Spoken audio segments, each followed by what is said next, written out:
touch the stone.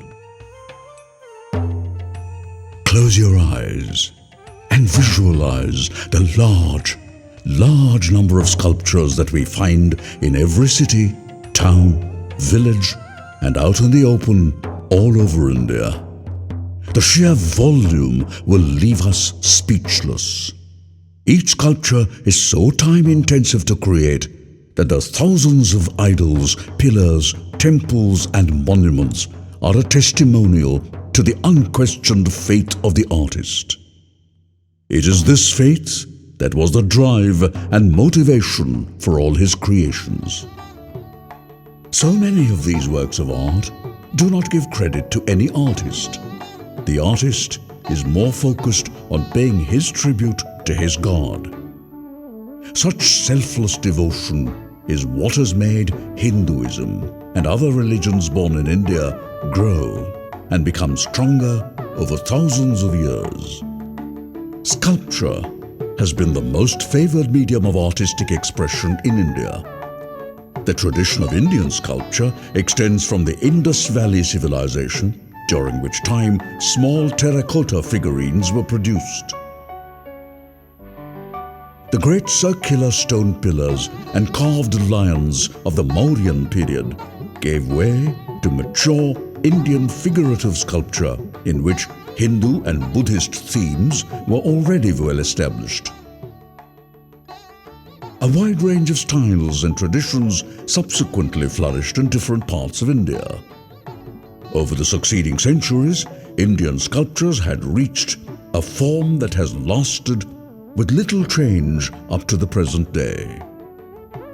Each region was home to different style, and most people could recognize and place where the sculpture originated.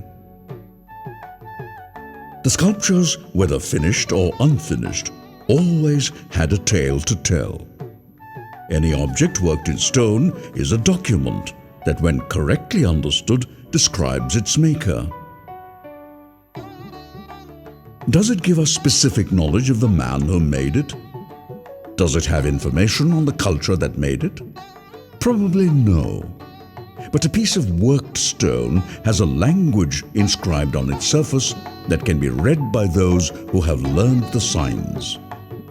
Interpreting the marks left by stone carving tools, especially on works where time has not erased such marks, will make the stone talk to us, and our mind opens to a story of the past. As we read the story, our blood will pump up with excitement, with the thirst to learn a new side of our history. Indian monuments, both religious and others, have attained a status as objects worthy of investigation. The bulk of stone sculptures are of religious nature. Religious stories, chants, and recordings give us better understanding of sacred monuments.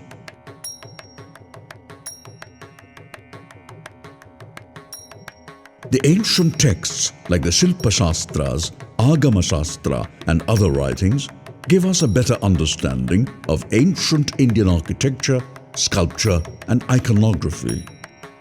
Many scholars are of the view that the Shastras or rule books were written after the structures were built, rather than being a formula for their construction.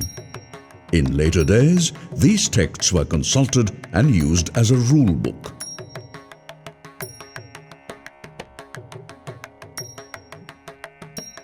In order to appreciate the language of stone, it is useful to commence this work with a consideration of four basic factors that form the foundation for the processes of stone carving. The subtractive process, or rock-cut architecture. This might be considered the oldest form of architecture. The Ajanta Caves, Ellora Caves, and a long list of simply mind-blowing sculptures that have made many believe that they could not be man-made. A visit to these sites will open our eyes to the skill and complexity of those ancient artists. But never was there any reference to the name or heredity of the artist.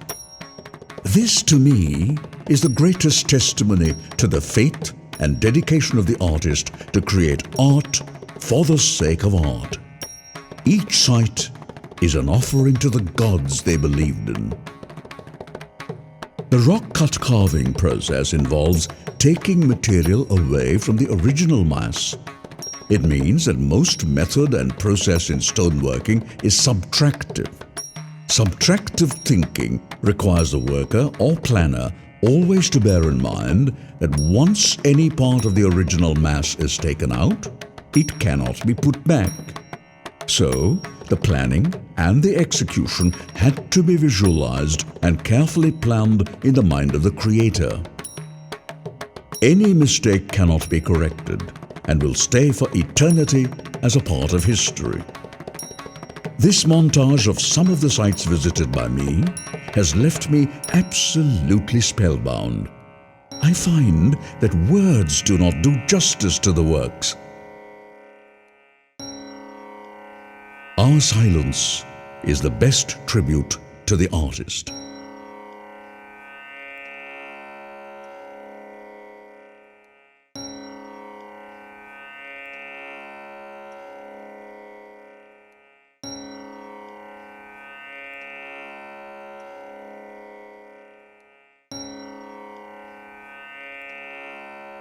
Limestone, marble, or granite.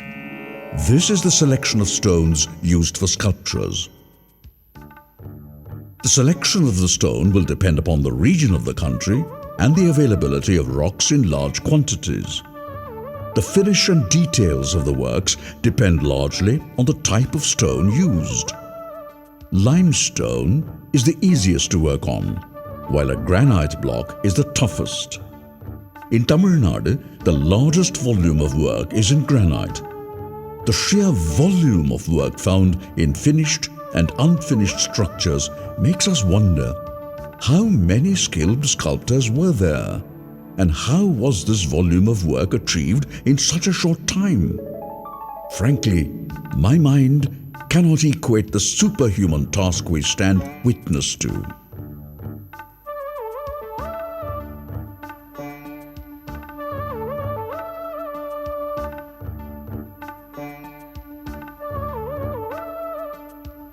Stone carving tools play a great role in techniques adopted and the process evolved in carving these masterpieces, both big and small. Indian sculptors have demonstrated amazing skill in creating remarkable pieces of art while working with a very limited set of tools. The strength of the sculptor has been in adapting the manner of their use to suit varying stones and diverse objectives. Technique of rock carving is a vast field, and over the years, many established methods have been standardized. The overall approach involves working the stone in a series of simple, small steps. This technique is the most reliable way of controlling the final change needed to archive the finished work.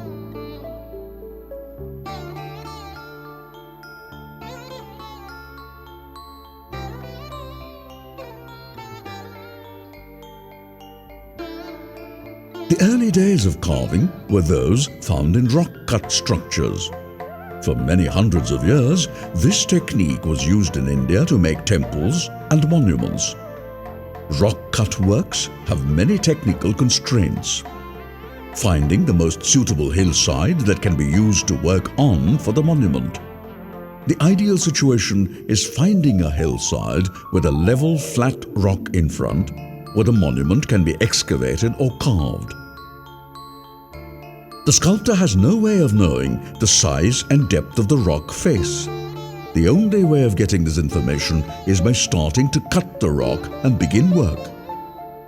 A structure that is made entirely by carving from a mountainside is complex and time-intensive. As the work is to create the space inside the mountain, the work is totally sequential. Multiple teams cannot start or do any work until the cave carving team finishes creating the open hall. Rock-cut architecture creates large volumes of rubble. Now, the logistics of moving all this waste material out of the site is a formidable task. It is believed that the rubble was used by local villagers for building activity. But in all the sites, there has been no evidence of what happened to tons of rubble created by the rock cutting activity. In support of the artists and engineers is the fact that all rock cut construction needs the entire project to be conceived and visualized in the mind. A normal construction is done by careful measurements of the structure to be built before and while construction is in progress. In a rock-cut structure, this is impossible till the cave space is created and cleared. In addition, the workmen will be working in very restricted spaces, especially when creating the ceiling. A ceiling can only be carved by working over one's head with a hammer and chisel. The size and complexity of the works we see gives us a deep sense of respect for the stone carver's technical abilities. Examples of such work is found in India's most famous and well-studied sites that include rock-cut caves of Ellora, Ajanta and Mamalapuram. Finished and unfinished work is seen in great numbers in both rock-cut structures and built structures. To most people who visit the site, the unfinished areas do not strike or stand out. This is because the eye glosses over the incomplete nature of the works and focuses on the magnificence of the finished portions.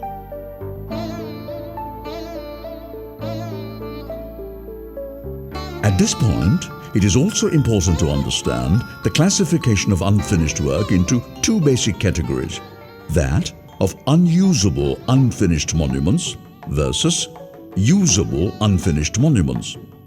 How does this work?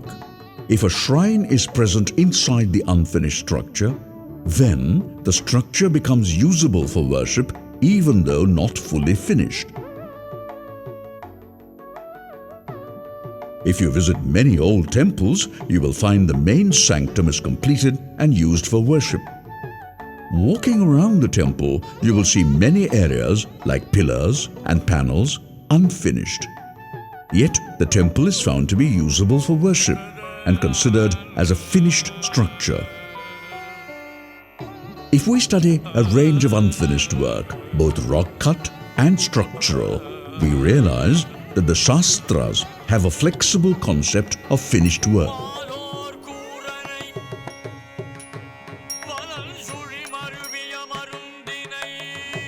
As per ancient rules, the word finished is used when the shrine for consecration is ready and not for the perfection of every structural or sculptural detail.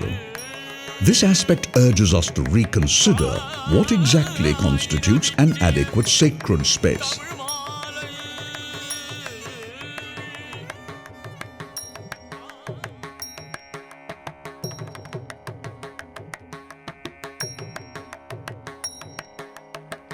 This brings us to the question of why were these magnificent structures left unfinished? The most common reason is that the decline in the fortunes of individual patrons led to a withdrawal of funding and in turn to abandoning a monument. Of course, there are cases when the patron who was a king lost his kingdom in war. When the patron is a traveling merchant, there have been cases where the established trade routes slowly changed and the merchant never came back to see his temple or shrine completed. Unfinished stone carvings have a bonus gift for us. The process used to make the finished stone carvings we can see is meticulous. The slow, step-by-step process of the unfinished stages gives us an insight into the techniques adopted by the masters. This demonstrates to us an insight into the skill and imagination of the sculptor. Without unfinished work, we would be making assumptions on process and technique in carving. With unfinished work, we are presented with the various stages in the process. The focus of this presentation is to get us thinking along these lines and inspire every viewer to travel through India and experience the faith-inspired efforts left behind by scores of nameless artists, workmen, builders, and creative minds. Touch the stone and feel the vibrations of the past locked in them. Close your eyes and connect to those great souls who left us temples and monuments that enrich our lives.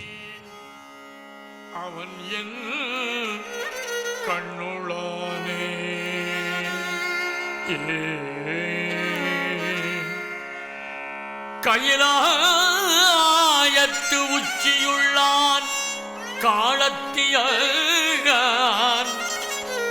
அவன் என் கண்ணுளானே அவன் என் கண்ணுளானே ஏ